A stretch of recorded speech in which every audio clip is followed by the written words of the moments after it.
हाय, तो फिर से इस मेरे नए वीडियो में आप सभी बीपीएससी टीआरई 3 के शिक्षकों का स्वागत है। आशा करते हैं आप लोग स्वस्थ होंगे, मस्त होंगे। देखिए भाई, आप लोगों को संबंधित एक गुड न्यूज़ देखने को मिल रही है।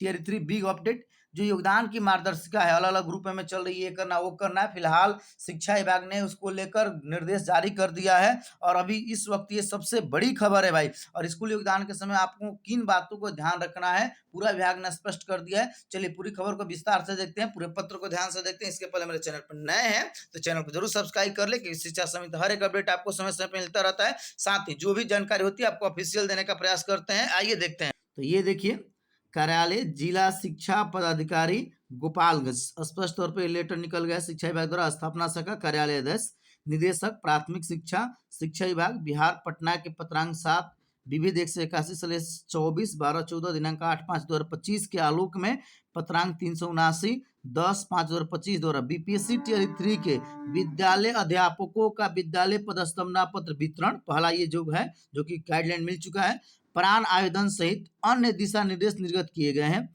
इस क्रम में निर्देश दिया जाता है कि बीपीएससी टीआरई 3 के तहत ऐसे विद्यालय अध्यापक अभ्यर्थी जो पूर्व से किसी भी विभाग सेवा में, चाहे बीपीएससी टीआरई 1 हो, टीआरई 2 हो, विशिष्ट शिक्षक हो या अन्य विभाग में, अदर डिपार्टमेंट में कार्यरत है, वैसे सभी अभ्यर्थी अपने सक्षम प्राधिकार से त्याग पत्र स्वीकृति के उपरांत ही विद्यालय में योगदान करेंगे। मतलब कि जो पहले से कार्यरत शिक्षक हैं, टीआरई 1, टीआरई 2 हो या विशिष्ट शिक्षक या नियोजित शिक्षक, तो भाई आपको त्याग पत्र स्वीकृति कराना होगा। इसके लिए क्या करना है, देखिए, जो टीआरई 1, टीआरई 2 और विशिष्ट शिक्षक है, उनका भाई सक्षम प्राधिकार क्या है, डीओ साहब है, ठीक है। वहां से आपको एप्लीकेशन देकर बकायदा आपको अपना आवेदन स्वीकृत कराते हुए त्याग पत्र लेना होगा। इसका स्पेशल मेरा वीडियो आ जाने वाला है कि योगदान पत्र कैसे लिखना है त्याग पत्र के लिए, और आपका जो त्याग पत्र मिलेगा उसका क्या प्रारूप होगा, क्या फॉर्मेट होगा, ठीक है। तो आप लोग कमेंट जरूर कर दीजिएगा। तो पहले शिक्षक के लिए देखिए स्पष्ट कर दिया गया, विद्यालय में योगदान के पूर्व सभी अभ्यर्थी काउंसलिंग क्रम में प्रस्तुत किए गए अपने सभी शैक्षणिक,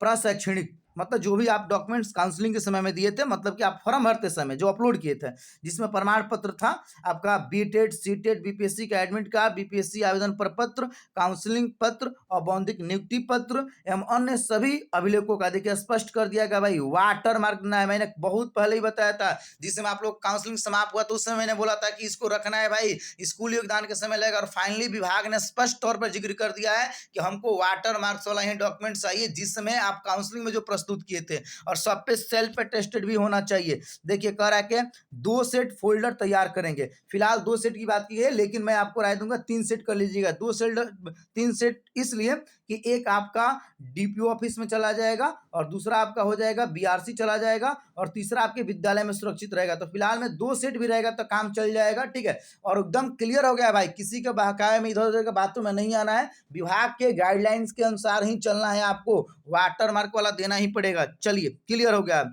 रहा है कि एक फोल्डर विद्यालय के प्रधानाध्यापक के पास समर्पित करेंगे तथा दूसरा फोल्डर संबंधित प्रखंड शिक्षा पदाधिकारी कार्यालय में समर्पित करेंगे। देखिए स्पष्ट कर दिया गया है, संबंधित विद्यालय प्रधान एवं प्रखंड शिक्षा पदाधिकारी इन फोल्डरों को भविष्य के लिए अपने कार्यालय में संरक्षित रखेंगे। स्पष्ट कर दिया गया कि 2 फोल्डर तो आपको देना ही देना है, लेकिन तीसरा फोल्डर टेक्निकल ज्वाइनिंग के लिए देना है, टेक्निकल ज्वाइनिंग के लिए। इसलिए आप लोग 3 फोल्डर बना लेंगे, और फोल्डर पर साफ सुथरा अपना नाम वगैरह, रोल नंबर वगैरह, मोबाइल नंबर वगैरह, विषय वगैरह, क्लास वगैरह सब कुछ लिख लेंगे, और तीनों फोल्डर एक जैसा दिखना चाहिए। ध्यान देना है कि आपको ओरिजिनल डॉक्यूमेंट्स भी लेके जाना है, जितना भी आपका डॉक्यूमेंट्स है सबका ओरिजिनल लेके जाना है। वो आपसे फिर से मिलान किया जा सकता है, प्रभारी महोदय द्वारा इसका मिलान कराया जा सकता है। देखिए स्पष्ट भी कहा जा रहा है इसमें कि सभी, देखिए स्पष्ट यहाँ पर कहा जा रहा है कि संबंधित विद्यालय प्रधान एवं प्रखंड शिक्षा पदाधिकारी इन फोल्डरों को भविष्य के लिए अपने कार्यालय में संरक्षित रखेंगे। जो आप दिए रहेंगे सेल्फ अटेस्टेड कर वाटर मार्क वाला हमेशा पड़ा रहेगा, और विभाग जब चाहे इसको मंगा सकता है। हालांकि एक बात समझ लीजिए,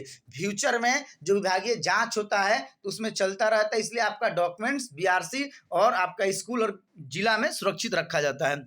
कारण सभी प्रधानाध्यापक अपने स्तर से योगदान किए गए विद्यालय अध्यापकों को सूची प्रखंड कार्यालय में उपलब्ध कराना सुनिश्चित करेंगे। इसके लिए विभाग ने फॉर्मेट जारी कर दिया है। हालांकि वो बीआरसी स्तर से होते हुए आपका डीपीओ स्थापना के पास जाएगा, जहां पे आपको टेक्निकल ज्वाइनिंग करेगा। 24 घंटे के अंदर आपका टेक्निकल ज्वाइनिंग जरूरी होता है, ताकि विभाग समझ ले कि हमारे जो अभ्यर्थी हैं उन्होंने योगदान फाइनली कर लिया है और ये सीटें फुल हो गई है, ठीक है। उसी रूप में आप आगे चलकर विभाग रिक्ति को रखता है, और फिर सप्लीमेंट्री रिजल्ट वगैरह की बात चलती है। तो आपका मतलब ये ध्यान रखना है कि 24 घंटे के अंदर आपका टेक्निकल ज्वाइनिंग, हालांकि ये मेन काम आपका जो हेडमास्टर साहब है उनका है, उनकी ये जवाबदेही बनती है, परंतु आपका भी ये कर्तव्य बनता है कि हमेशा आप उनको रिमाइंडर करते रहें, उनसे कांटेक्ट में बने रहें ताकि वो आपका योगदान करा दें।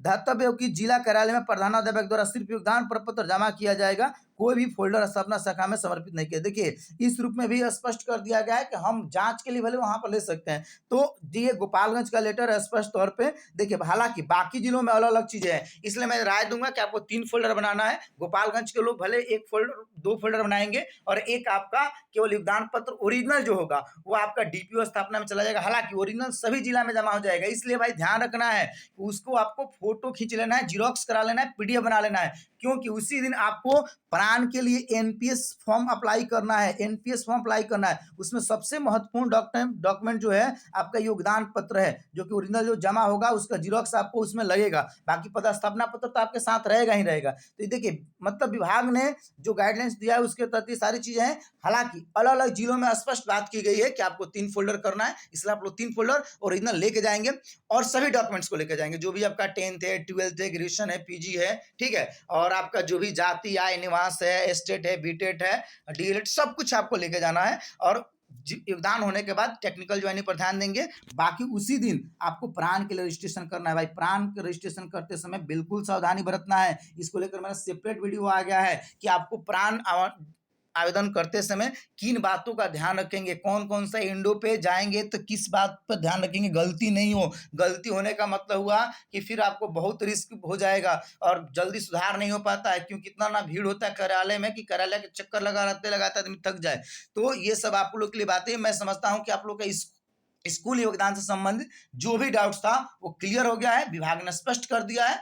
तो आप लोग अपनी तैयारी शुरू कर दीजिए। बाकी जो अदर स्टेट के हैं या फिर अदर डिस्ट्रिक्ट के हैं वो समय से पहुंच जाइएगा। और 15 तारीख आपका स्कूल का पहला दिन है, आपका जॉब का पहला दिन है। बहुत बहुत इस दिन के लिए शुभकामनाएं मेरे तरफ से। आप पूर्व में ही ज्वाइन कर लीजिएगा ताकि फुल पेमेंट बनेगा। इसके अलावा कोई डाउट्स रहता है तो जरूर कमेंट कीजिएगा। आप लोग नेक्स्ट वीडियो किस टॉपिक पर देखना चाहते हैं बताइएगा, हम उसी टॉपिक पर बनाएंगे। ओके, जय हिंद, जय बिहार।